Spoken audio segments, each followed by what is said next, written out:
लगातार 16 T20 आई bilateral series जीत कर आए हम यहाँ पर, 2 लगातार विश्व कप जीत के आए हम यहाँ पर। और अब कहानी यह है कि दूसरी श्रृंखला हारने के बिल्कुल हम कगार पर खड़े हैं और यहां से दोनों मुकाबले जीतेंगे तो हम ड्रॉ कर पाएंगे। आयरलैंड के सामने हम ऑलरेडी हार चुके हैं और पिछले 4 मुकाबलों में से 3 में हम चेज करते हुए वी फॉलन शॉर्ट, और इस बार तो 76 पे सिमट गए यार। 41 पे 2 थे हम, 41 for 2, 76 all out.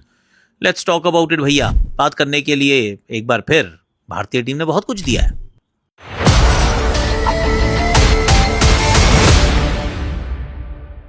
Hashtag Akashvani में आप सभी का हाथ जोड़ के गले लगा के स्वागत है। और आज कोई आकाश यात्रा नहीं दिखाऊंगा आपको, हालांकि दिखाने का मन तो बहुत था। मैं बहुत वाटरफॉल्स देखे और बहुत खूबसूरत वाटरफॉल्स देखे। अगर आपको भी देखना है तो एक हमारा आकाशवाणी का नहीं, एक्चुअली ट्रैवल विद आकाश एनाक्षी एक हमारा IG का चैनल है इंस्टाग्राम का, वहाँ आ जाइएगा।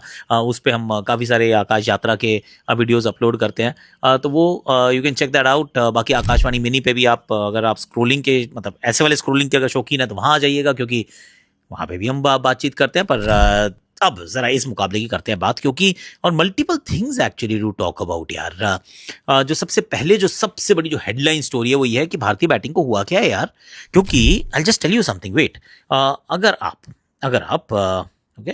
आप डायल करेंगे 101313510392 तो मालूम पता क्या चलेगा? ये कोई फोन नहीं उठाएगा, और उठाएगा तो आपको बताएगा कि भारतीय बैटिंग के हाल बहुत खराब हो चुके हैं यार, क्योंकि ये भारतीय टीम का स्कोर कार्ड है ये। आई मीन बिलीव इट और नॉट, एक समय 41 पर 2 थे और 76 पे ऑल आउट हो जाते हैं हम। पावर प्ले में 5 विकेट गवा जाते हैं, हर्षित राणा की बैटिंग पावर प्ले में आ जाती है और उसके बाद we don't even last 11.4 over में सिमट गए हम यार। 41 पे 2 से 76 all out, it is just not right. और ये पहली बार नहीं हो रहा, परेशानी यह है कि बार बार हो रहा है। हम वो एक मिडलिंग टोटल से 2 जो हमने आयरलैंड के सामने देखे थे, वहां पर भी हम रन चेस के अंदर we just fell short and we fell short massively. यहाँ पर एक इनिंग्स जो हम हारे एक मुकाबला, उसमें ज़रूर वो 17वां ओवर था। वहाँ ज़रूर बात आती है कि वो रवि बिश्नोई का ओवर 29 रन का, पर सच बात तो ये भी है कि 17वां ओवर हमारा यहाँ पर भी जो फर्स्ट इनिंग्स में था वो 18 रन का था। I don't know why we are bowling spin in the 17th over, वो बहुत महंगा पड़ता है। पर बैटिंग में तो यार फिर लटक गए यार हम। मतलब आप हार सकते हैं कोई बात नहीं, पर ये तो फॉलो ऑन जैसा है। T20 क्रिकेट में फॉलो ऑन हो गया ऐसा प्रतीत हो रहा है, क्योंकि 125 रन की हार इज एब्सोल्युटली माइंड बॉगलिंग। एक एक करके शुरू करेंगे, क्योंकि बैटिंग के ऊपर थोड़ी सी बात करनी जरूरी है। वैभव सूर्यवंशी छक्के तो लगा देते हैं, पर छक्के लगाने के बाद आउट हो जाते हैं, और ये 2 बार हो गए और ये आपको वैभव के साथ मिलने वाला है। दिस ऊपर नीचे inconsistency is quite likely to happen, क्योंकि वो उस प्रकार के बैटर हैं। मतलब छक्का एक लगाया जोफ्रा को, फिर एक छक्का लगाया जॉश टंग को, पर फिर एक छोटी बॉल होती है उस पर आउट हो जाते हैं। This can happen. Abhishek Sharma अगर आउट हो जाते हैं और 200 के रन को आप चेज करने का प्रयास कर रहे हैं तो काम आसान नहीं होने वाला था, ये बात तो पता थी। फिर ईशान किशन अगेन कोई रुकने का नाम नहीं ले रहा था बाय द वे। 23 रन की तो ओपनिंग साझेदारी हो गई थी। 41 पे आप 2 थे, जहां पर फिर आउट होते हैं ईशान किशन, पुल मारते सीधा पीछे फील्डर ढूंढ लेते हैं, और उसके बाद श्रेयस अय्यर ऐसे फ्लिक मारते हैं, वो भी पीछे फील्डर ढूंढ लेते हैं। अब कहने को हम ये भी कह सकते हैं कि थोड़े से सॉफ्ट डिसमिसल्स हैं, क्योंकि आई मीन सॉफ्ट डिसमिसल्स लगता है कि आपने डीप पे फील्डर को पकड़ लिया है, पर सच बात यह है किसी को तो रिस्पॉन्सिबिलिटी उठानी पड़ेगी कि you bat deep into the innings.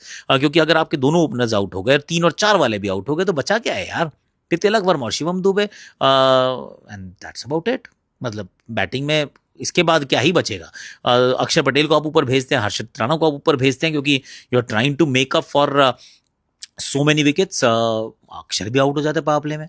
And मतलब जो इंग्लैंड की फास्ट बॉलिंग का जो प्लान था कि चलो हम बाउंसर्स मारेंगे, हम तेज गति से गेंदबाजी करेंगे, 90 माइल्स पर आवर वाली जो गेंदबाजी लगातार वो करते हैं, उससे हम पीछे धकेलने का प्रयास करेंगे। दे वर एब्सोल्युटली राइट। एक तरफ से जोफ्रा, दूसरी तरफ से जॉश टंग, और दोनों ने अच्छा काम किया। भारतीय बैटिंग को जिस भी टीम के पहले 5 ओवर में 6 ओवर में 5 आउट हो जाएं, तो वो टीम तो जीत नहीं सकती है। फिर चाहे पहले बैटिंग करो या बाद में बैटिंग करो, और बाद में बैटिंग करते हो अगर 200 चेज कर रहे हो तो forget about it. The game is done and dusted long back का। फिर विल जैक्स की गेंद पर हमारे तिलक वर्मा साहब भी आउट हो जाते हैं। शिवम दुबे को फिर एक शॉर्ट बॉल पे ऐसे क्रैम करके आउट कर दिया जाता है, and then it was just a procession of shots यार। 76 पे आउट हो जाना, 41 पे 2 से 76 ऑल आउट, यानी कि 35 रन के अंदर आप अपनी 8 विकेट गंवा जाएं। So now this is a bit embarrassing, क्योंकि ऐसा नहीं होना चाहिए। सी आप यू कैन अंडरस्टैंड कि आप सारे मुकाबले नहीं जीतेंगे। यू कैन अंडरस्टैंड कि परिस्थितियां थोड़ी सी अलग हैं, थोड़ा सा आई मीन ग्राउंड ग्राउंड के जो साइज हैं, डायमेंशन है, थोड़े से अलग हैं. All those things are taken into account. हम थोड़ा सा आई मीन वैभव सूर्यवंशी का अभी ये पहला ही सीरीज है. I mean you can get it, पर बैटिंग ऐसे नहीं हो सकती यार. किसी ना किसी को तो हाथ उठाना पड़ेगा, कहना पड़ेगा नहीं यार it's not okay. And you know what I am thinking now, and this is an important bit, कि अभी आपने संजू सैमसन को तो बाहर बिठा दिया है. आपने कहा कि, और उनकी खबर आई थी कि ये संजू सैमसन को हम इसलिए नहीं लेकर गए हैं जिम्बाब्वे के टूर पे, क्योंकि हम नहीं चाहते कि दोनों सीनियर विकेट कीपर बैटर्स जो हैं वो इस टीम का हिस्सा रहें, क्योंकि आई मीन खेलने का चांस नहीं है. वैभव को हम खिलाने ही वाले हैं, so that is the plan. तो हम एक को भेज रहे हैं, दूसरे को नहीं भेज रहे हैं. He stays firmly in the scheme of things. तो वो एशियन गेम्स जो है उसका वो हिस्सा है, 2028 के वर्ल्ड कप और LA28 का हिस्सा है. मतलब उस जहन की बात आप कर रहे हैं. पर नाउ चौथा मैच आते आते यू माइट स्टार्ट थिंकिंग कि यार संजू को खिला लो यार, क्योंकि बैटिंग तो अच्छी नहीं हो रही है. बैटिंग हालांकि मजेदार बात पता है क्या इसमें, एक और मजेदार कह लीजिए, परेशानी की बात कह लीजिए, कि अभिषेक शर्मा ने रन बनाए, ईशान किशन ने भी रन बनाए हैं, और रन तो तिलक वर्मा ने ही बनाए हैं. एक मैच में शिवम दुबे ने बनाए हैं. Shreyas Iyer has looked okay in form, पर collectively they have done nothing. तो किसी को बाहर बिठाते हुए आप सोचते हो कि अब किसको बिठाऊं. वैभव को बिठा सकता हूं पर बिठाना नहीं चाहिए. संजू सैमसन को ला तो सकता हूं पर किसकी जगह लेकर आऊंगा, क्योंकि ना मैं ईशान को ड्रॉप करना चाह रहा हूं एट दिस स्टेज, और ना ही मैं अभिषेक को टच करना चाह रहा हूं. तो इंडिया इज काइंड ऑफ, हालांकि ये जरूर सोचेंगे कि संजू को, मेरे विचार में, मैंने कल भी हमने यही बात की थी आकाशवाणी पे, कि आप जिम्बाब्वे वाले टूर पर लेकर जाओ. अगर किसी को रेस्ट कराना तो करा दो अभिषेक शर्मा को, इट्स ओके. क्योंकि इतने रन वो बनाता हुआ आ रहा है, नहीं भी बनाएगा, नहीं खेलेगा एक सीरीज, तो क्या ही फर्क पड़ जाएगा. पर वो आपने किया नहीं है. Even though again official confirmation नहीं थी, कोई इन्फॉर्मेशन नहीं थी, सिर्फ ये कहानी थी कि ऐसा सुनने में आया है. क्रिक-इन्फो, क्रिकबज़ सब ने रिपोर्ट किया कि हम संजू को इसलिए नहीं ले रहे हैं क्योंकि दो सीनियर विकेट कीपर्स नहीं जाना चाहते, या हम उनको भेजना नहीं चाहते. And Sanju stays firmly in our scheme of things. I mean take it और you leave it, I mean do whatever you do with it. पर सच्चाई है कि बैटिंग हमारी हो रही है बहुत ही साधारण. अब जो दूसरी एक और बड़ी इंटरेस्टिंग बात यह है कि आरसीबी वालों क्या प्रॉब्लम है भाई.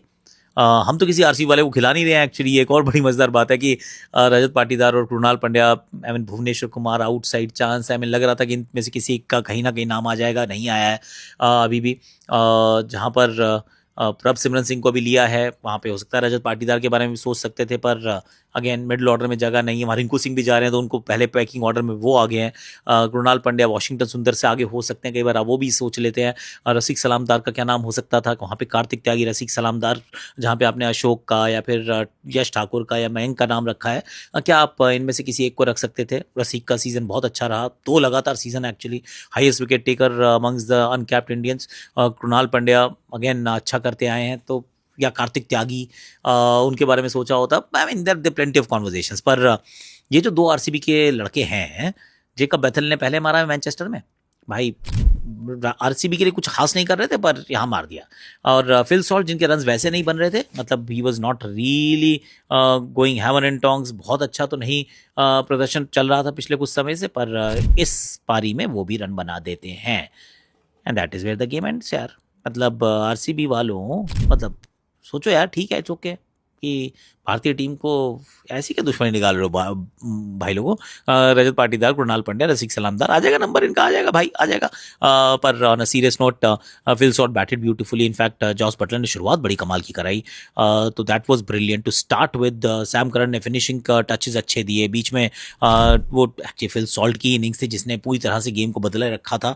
17वां ओवर स्पिन से क्यों करा रहे हैं, I have no idea whatsoever. पर जो बहुत अच्छी बात हुई है वो है प्रिंस यादव. वो पहली गेंद जो जाके ऐसे करके डंडे पे मारी उन्होंने जॉस बटलर के. नई गेंद से यॉर्कर डालना बहुत मुश्किल काम होता है, एकदम सटीक डाल देना जॉस बटलर को, मतलब ऑलमोस्ट घुटनों पे गिरा देना. That was a stellar ball to begin with. बहुत कमाल की वो गेंद डाली थी प्रिंस यादव ने. खिलाया गया उनको रवि बिश्नोई की जगह, जिसकी हमने उम्मीद भी लगाई थी, कयास भी लगाई थी, चर्चा भी की थी. तो वो बदलाव तो ज़रूर हुआ. उसके बाद हैरी ब्रूक को आउट किया यार, थोड़े से हाई ऑन द बैट, पीछे फील्डर मौजूद थे. इनफैक्ट अगर हर्षित कैच पकड़ लेते तो 3 विकेट हो जाती इनकी यार. So Prince Yadav I thought has done really well. वो एक और अच्छे गेंदबाज के रूप में भारतीय टीम का हिस्सा बने हैं. Lot of promise, really high ceiling, तो वो एक अच्छी बात है. और दूसरा जो बात इन्हीं के साथ एक्चुअली जो करने वाली है वो है हर्षित राणा. बहुत ट्रोल करते हैं हम लोग यार, पर मतलब हम लोग, मतलब मैं नहीं करता हूँ, मैं तो कहता हूँ क्यों करते हो. पर हर्षित राणा को जब जब मौके मिल रहे हैं कर रहा है काम यार. बॉलिंग में काम करता है, मुश्किल ओवर डालता है, he comes, he delivers, he packs a punch. Batting में भी कई बार मतलब ऑलमोस्ट वो आयरलैंड वाला मैच भी जिता दिया था, तो he is doing his bit. अब उनसे नई गेंद कराते हो, नई गेंद कर लेते हैं, पुरानी गेंद कराते हो, पुरानी कर लेते हैं। अब बैटिंग में कभी ऊपर भेजते तो वहाँ पे भी अपना जितना उनसे हो पाता है उतना काम तो करते हैं। तो आई थिंक हर्षित राणा को please cut him some slack यार। उनका चयन होना ये उनकी गलती नहीं है, उनके हाथ में गेंद होता है, वो उस गेंद से बहुत अच्छा काम कर रहे हैं। I think whoever plays for India deserves admiration, encouragement. जब जब वो अच्छा करे तब तक तो अच्छा बोलना चाहिए। मतलब आपको उनके सिलेक्शन से प्रॉब्लम हो तो आप सेलेक्टर्स को बोलो यार। लेकिन खिलाड़ी अगर अच्छा कर रहा है then we all must stand up, celebrate, ताली बजानी चाहिए। तो मेरे विचार में हर्षित राणा बहुत बढ़िया काम कर रहे हैं। तो अननेसेसरीली ट्रोलिंग उनकी बहुत होती है, और Prince Yadav has been the rising star. So ये दो जो लोग दो खिलाड़ी हैं इस श्रृंखला में, I mean there aren't a lot of positives in this one so far, पर इन दोनों ने काम अच्छा किया। अरे आकाश भाई, आप तो लगता है इंडियन टीम की हार से इतने मायूस हो गए कि आप भूल ही गए कि आपके जो रिप्रेजेंटेटिव हैं वो यहाँ पर ट्रेंट ब्रिज में, नॉटिंघम में है। खैर, मैं बता देता हूँ, आप जितने मायूस हैं, टीम इंडिया भी मायूस है। गौतम गंभीर प्रेस कॉन्फ्रेंस में आए, वो भी काफ़ी मायूस थे। श्रेयस अय्यर ने जो बातें की वो भी बेहद मायूस दिखे। और आखिरी 2 मैच जीतना बेहद ज़रूरी है, क्योंकि Indian team just can't afford to मतलब लूज ए सीरीज। जीत तो नहीं सकते लेकिन बराबरी कर सकते हैं। लेकिन इस मायूसी के बीच में आकाश एक अच्छी सी, थोड़ी सी तसल्ली देने वाली खबर दी, क्योंकि 7 जुलाई का दिन था ये मैच, और महेंद्र सिंह धोनी थे आपके पुराने मित्र, और हमें मौका मिला कि उनके जन्मदिन पे उनको जाके बधाई दी। और उन्होंने टाइम भी दिया, करीब काफ़ी देर तक उनसे बातचीत हुई। किसी दिन वो किस्से कहानियाँ आपको बताएंगे। लेकिन जब धोनी मैच खत्म होने के बाद जा रहे थे, और जिस तरह से उनको मॉब किया गया, जिस तरह से लिटरली यार टूट पड़े लोग उन पर, वो नज़ारा देख के मुझे लगा कि भाई, धोनी को लगा होगा कि ये इंग्लैंड है, मैं निकल जाऊंगा, लेकिन ऐसा लगा कि दिल्ली या मुंबई की सड़कें थी, लोग उन पर टूट पड़े।